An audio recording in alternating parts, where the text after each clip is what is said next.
Hay 5 frases exactas que los hombres usan para destruir la fe de una mujer católica, y la mayoría de ustedes las escuchan en sus propias casas creyendo que son normales. Creen que es amor, pero en realidad es un veneno espiritual diseñado para alejarlas de Dios. Soy el Padre Miguel. Llevo décadas acompañando almas, y lo que voy a revelarles hoy nace de la urgencia que veo en los matrimonios de nuestro país. En un mundo lleno de confusión espiritual, necesitan un lugar donde la doctrina se diga sin miedo. Por eso les pido que se suscriban a este canal. Hoy quiero que escuchen con mucha atención, y si alguna vez han escuchado una de estas frases bajo su propio techo, quiero que me lo respondan en los comentarios. Es vital que abran los ojos porque la trampa es tan sutil que casi nadie la detecta a tiempo. De hecho, el inmenso dolor que esto causa es el secreto mejor guardado de nuestras familias. He escuchado a cientos de mujeres en el confesionario decirme exactamente lo mismo. Entran en la oscuridad de esa pequeña caja de madera, se arrodillan, respiran profundo y a veces entre lágrimas me dicen que su gran pecado ha sido amar demasiado a un hombre. Me dicen que lo han soportado todo por amor, que han aguantado desprecios, silencios crueles y alejamientos de Dios, porque creían que su paciencia de alguna manera lo iba a salvar. Y yo siempre les respondo lo mismo. Les digo que no. Les digo que se están confesando mal. Su pecado no fue amar demasiado.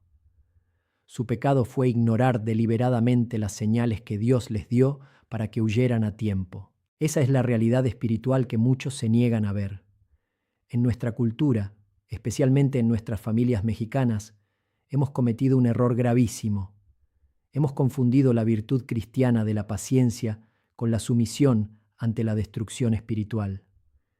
Hemos creído que cargar la cruz significa permitir que otra persona nos arrastre lejos de la gracia de Dios. Ustedes, que ya tienen 50, 60 años o más.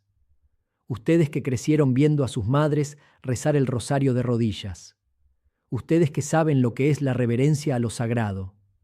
Han permitido que una idea mundana y romántica se infiltre en sus casas y destruya la fe de sus familias.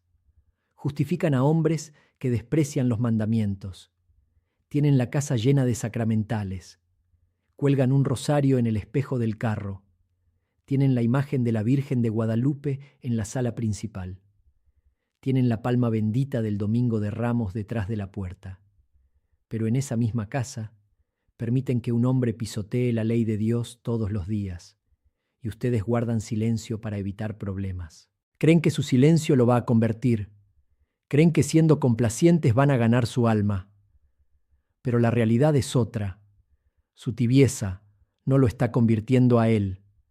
La tibieza de él las está contagiando a ustedes. Y lo que es peor, está contagiando a sus hijos y a sus nietos. Ellos ven esa contradicción. Ven que la fe de la abuela o de la madre se dobla ante la imposición de un hombre sin Dios. San Juan Bosco nos enseñó algo fundamental sobre esto. Él decía que la verdadera alegría cristiana nace de cortar de raíz el mal. No hay alegría en la tibieza. No hay paz verdadera si ustedes duermen con el enemigo de su alma. Dios quiere restaurar sus vidas. Dios quiere restaurar a sus familias. Pero Dios exige que ustedes den el primer paso. No pueden quedarse paralizadas esperando un milagro mágico cuando Dios ya les ha dado el entendimiento para actuar. Hay frases muy concretas que los hombres usan y que revelan exactamente el estado de su alma. Frases que si ustedes las escuchan, deberían encender todas las alarmas espirituales. Pero en lugar de huir, ustedes se quedan. Hoy vamos a desarmar ese engaño. La primera frase que paraliza a muchas mujeres cristianas es cuando el hombre les dice que él cree a su manera, que Dios lo entiende, que no necesita ir a un templo ni confesar sus pecados a un sacerdote, porque él tiene un trato directo con el Creador. Cuando ustedes escuchan eso, muchas veces se tranquilizan, piensan que por lo menos cree en algo, piensan que es un hombre espiritual a su modo. Escuchen bien, Esa frase es veneno puro para el alma. En las Sagradas Escrituras tenemos la figura del rey Acab. Acab era el rey de Israel. Él no dejó de creer en el Dios verdadero. Simplemente decidió que era más cómodo y más conveniente políticamente mezclar la adoración al Dios de Israel con la adoración a los ídolos falsos, a los Baales. Acab quería complacer a su esposa Jezabel, quería complacer al mundo. Así que construyó altares para los ídolos al lado del altar de Dios. Él creía a su manera. San Francisco de Sales, en su obra maestra sobre la vida espiritual, la introducción a la vida devota, advierte exactamente sobre esto. Él nos dice que la falsa devoción es aquella que se adapta a nuestros vicios. El hombre que dice que cree a su manera es un hombre que se ha fabricado un ídolo a su propia medida, un Dios que no le exige nada, un Dios que no le pide arrepentimiento, un Dios que aprueba sus pecados. Y esa frase a ustedes las paraliza porque suena tolerante, suena moderna, suena a que no debemos juzgar, pero la advertencia pastoral es clara y no admite negociaciones. Quien cree a su manera termina pecando a su antojo. Si un hombre no se somete a la autoridad de Dios, revelada a través de su iglesia, menos se va a someter a la fidelidad que le debe a una esposa. Quien no le es fiel al Creador que le dio la vida, no le será fiel a la mujer que lo acompaña. Así de simple, así de grave. Piensen en eso un momento. La segunda frase. Esta es una advertencia directa del cielo, y ustedes suelen dejarla pasar con una sonrisa nerviosa o bajando la mirada. Es cuando Él les dice, tú y tus golpes de pecho. O cuando se refiere a la misa, al rosario o a los sacramentos con desprecio, con ironía, con sarcasmo. Ahí no hay parálisis. Ahí tiene que haber un mandato claro y definitivo. Recordemos la escena bíblica del rey David cuando traía el arca de la alianza de regreso a Jerusalén. David estaba lleno del Espíritu Santo. Danzaba con todas sus fuerzas delante del Señor. No le importaba el qué dirán. Estaba celebrando la presencia de Dios en medio de su pueblo. Pero desde una ventana, su esposa Mical lo observaba. Y las Escrituras dicen que Mical lo despreció en su corazón. Cuando David entró a su casa, ella se burló de él. Le dijo palabras llenas de sarcasmo. Despreció la piedad de su marido. ¿Cuál fue el resultado espiritual de esa burla? El texto sagrado nos revela que Mical se quedó estéril hasta el día de su muerte. La burla a lo sagrado produce esterilidad espiritual profunda. Contrasta esto con la figura de San José. San José, el custodio del Redentor. Un hombre que enfrentó misterios que superaban su comprensión humana. Cuando descubrió que la Virgen María estaba encinta, no entendía lo que pasaba, pero jamás se burló, jamás levantó la voz. Guardó un silencio reverente ante el misterio de Dios y esperó la luz del cielo. Ese es el modelo de un hombre de Dios. El mandato evangélico es estricto. Cristo nos dice que no debemos dar lo sagrado a los perros, ni echar nuestras perlas a los cerdos. Si el hombre con el que comparten la vida se burla de sus sacramentos, se burla de su misa dominical, se burla de sus oraciones, no se está burlando de ustedes. Se está burlando de Cristo. Conozco la historia de una madre de familia que, durante los primeros años de su matrimonio, rezaba el rosario todos los días. Cuando su esposo llegaba del trabajo, a veces ella estaba terminando las letanías. Él empezó a hacer ruidos de molestia.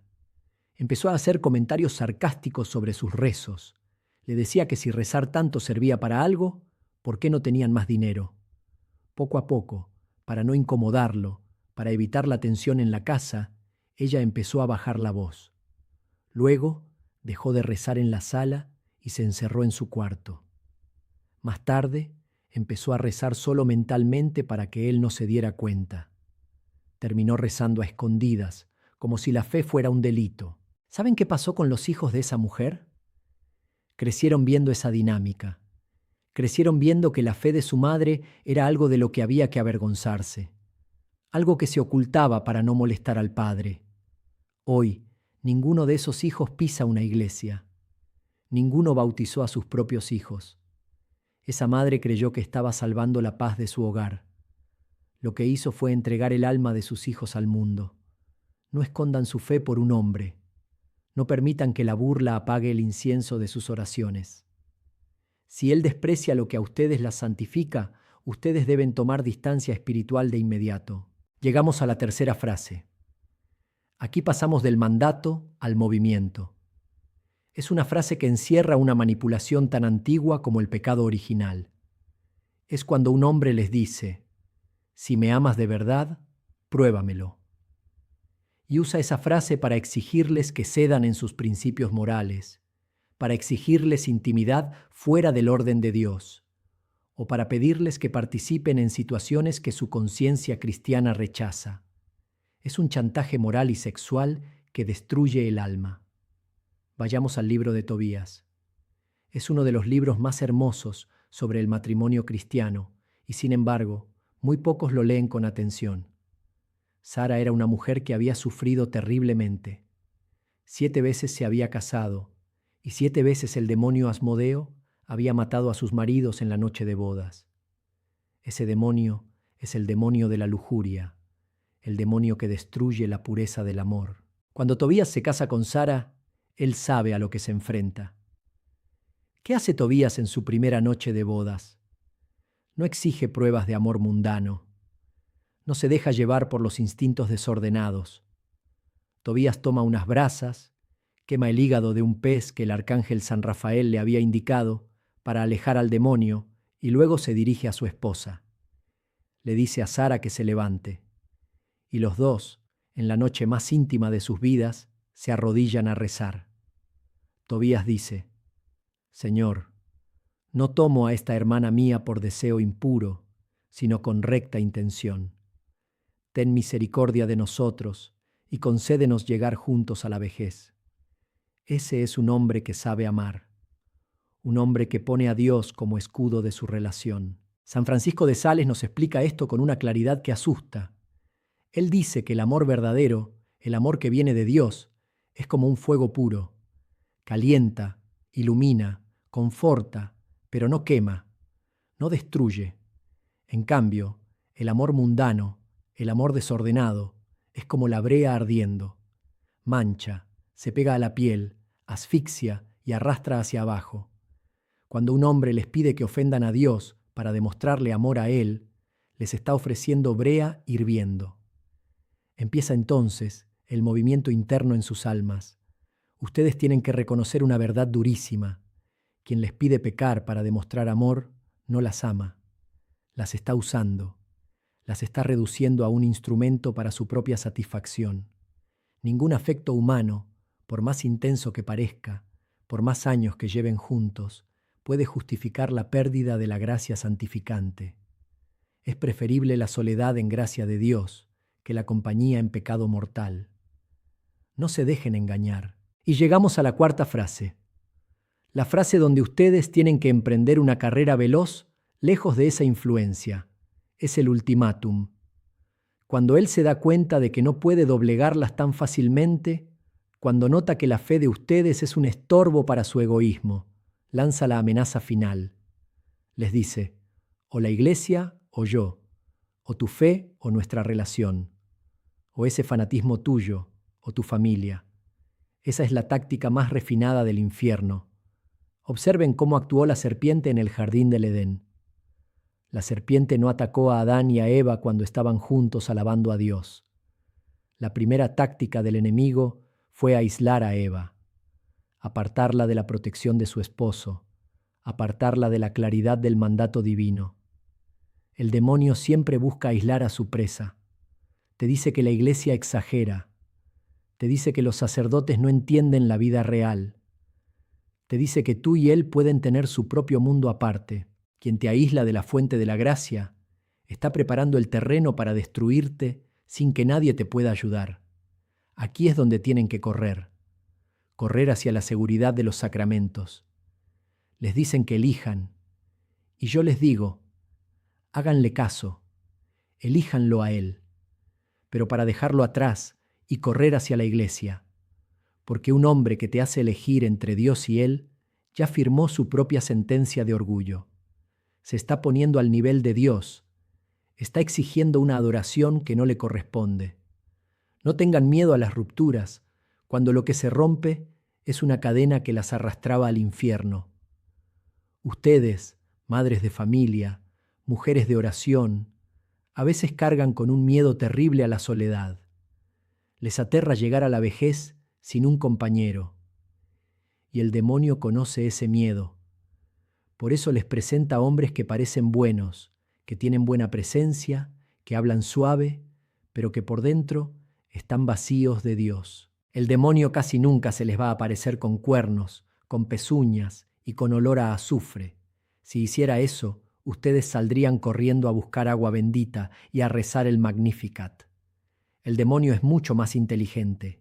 Se les va a aparecer como un hombre caballeroso, un hombre que les abrirá la puerta del carro, que les hablará al oído, que les tomará la mano con ternura, y con una voz muy suave, muy comprensiva, les pedirá que cedan, solo un poquito. Les dirá que no hace falta ir a misa todos los domingos. Les dirá que la confesión es un invento de los hombres. Les dirá que la moral sexual de la Iglesia es anticuada y que Dios quiere que sean felices hoy. Escuchen bien lo que les voy a decir. Grábenlo en su mente y en su alma. Tu alma inmortal vale toda la sangre que Jesucristo derramó en la cruz del Calvario. Toda. No la abarates mendigando cariño humano. No malbarates tu redención por unas migajas de compañía de un hombre que no sabe respetar al Creador. Quien no sabe arrodillarse ante Dios, mujer, tarde o temprano te obligará a arrodillarte ante Él. Esa es la verdad suprema de las relaciones humanas. El hombre que no reconoce a un Señor por encima de sí mismo termina convirtiéndose en un tirano de los que tiene a su lado. Al principio parece libertad. Al principio parece que se quitan de encima el yugo de la religión. Pero terminan bajo un yugo mucho más pesado, mucho más cruel, que es el egoísmo de un ser humano sin gracia divina. Ustedes lo han visto. Han visto a sus amigas, a sus hermanas, a sus propias hijas secarse por dentro. Las han visto perder la luz en los ojos. Las han visto alejarse de la comunión, dejar de rezar, llenarse de amargura, todo por complacer a un hombre que nunca está satisfecho, porque el corazón humano es un abismo que solo Dios puede llenar. Cuando intentamos llenarlo con otra persona, o cuando otra persona intenta ocupar el lugar de Dios en nuestra vida, el resultado siempre es el vacío y la destrucción. No podemos seguir viviendo un cristianismo cobarde, un cristianismo de adornos en la pared y vacío en las decisiones importantes. La fe católica no es un barniz de buenas costumbres, es la vida de la gracia en el alma. Es una guerra constante contra las potencias de las tinieblas. Y en esa guerra, los tibios son los primeros en caer. No tengan miedo de ser señaladas. No tengan miedo de ser llamadas exageradas. Los santos fueron llamados locos en su tiempo. A San Francisco de Asís su propio padre lo arrastró por las calles y lo llamó loco por seguir el Evangelio a la letra. San Juan María Vianney fue despreciado por los sacerdotes más intelectuales de su época por pasar horas interminables en el confesionario, rescatando almas de las garras del pecado. Ustedes, en sus hogares, en sus barrios, en sus ciudades de México, tienen que ser columnas de verdad. Tienen que ser faros de luz firme, no velas que se apagan con el primer soplo de un hombre manipulador. Es momento de dejar de justificar la mediocridad espiritual del hombre que tienen al lado. Es momento de dejar de mentirse a ustedes mismas creyendo que el silencio y la complicidad son obras de misericordia. La mayor obra de misericordia que pueden hacer por un alma que vive en el error es mostrarle la verdad, con caridad, pero con firmeza inquebrantable. Si ustedes han caído en esta trampa, si han guardado silencio cuando debieron hablar, si han cedido en sus principios morales por miedo a perder el cariño de un hombre, si han permitido que sus hijos crezcan pensando que la fe es algo secundario porque el padre de familia la despreciaba, Escuchen lo que deben hacer hoy mismo, no mañana, no la próxima semana, hoy. Vayan al confesionario, busquen a un sacerdote fiel a la doctrina de la Iglesia y arrodíllense en ese tribunal de la misericordia. Confiesen sus pecados de omisión. Confiesen las veces que callaron por miedo a perder a una criatura, ofendiendo al Creador. Pidan perdón por la tibieza que ha manchado su testimonio cristiano. Dios está esperando para lavar sus almas con la sangre de su Hijo y darles la fortaleza de los mártires. Después de confesarse, hagan un propósito firme. Vayan ante el sagrario. Arrodíllense frente a Jesús sacramentado y hagan una promesa formal, solemne, frente al Sagrado Corazón de Jesús. Prométanle que, a partir de este día, ningún afecto humano, ningún chantaje emocional, ningún miedo a la soledad estará por encima de su lealtad a Cristo y a su Iglesia. Tomen su rosario, no como un adorno para el retrovisor del carro, sino como un arma espiritual real. Úsenlo. Recen los misterios contemplando la firmeza de la Santísima Virgen María al pie de la cruz. Ella no huyó. Ella no pactó con los verdugos de su Hijo para que la dejaran en paz. Ella se mantuvo de pie. Ese es el modelo de la mujer católica. De pie frente a la cruz, inquebrantable en la fe. Sé que algunas de ustedes están escuchando esto con el corazón apretado, porque el daño ya está hecho, porque se dieron hace años y ahora ven las consecuencias en sus familias. Ven a sus hijos viviendo lejos de Dios, atrapados en los mismos errores, repitiendo los mismos patrones de hombres sin fe o de mujeres que negocian su alma por compañía. Si ese es su caso, no se desesperen y no se vayan. En el próximo video les enseñaré exactamente cómo debe orar una madre católica, con autoridad espiritual, por un hijo o una hija que ha abandonado la fe. Porque mientras hay vida, hay combate, y Dios no deja ninguna lágrima de madre sin recoger. Que el Señor las bendiga. Que San Miguel Arcángel defienda sus almas de las trampas del enemigo. Que la Santísima Virgen de Guadalupe las cubra con su manto y las haga mujeres valientes, mujeres de fe firme, dispuestas a perderlo todo en este mundo, antes que perder la gracia de Dios. En el nombre del Padre, y del Hijo, y del Espíritu Santo. Amén.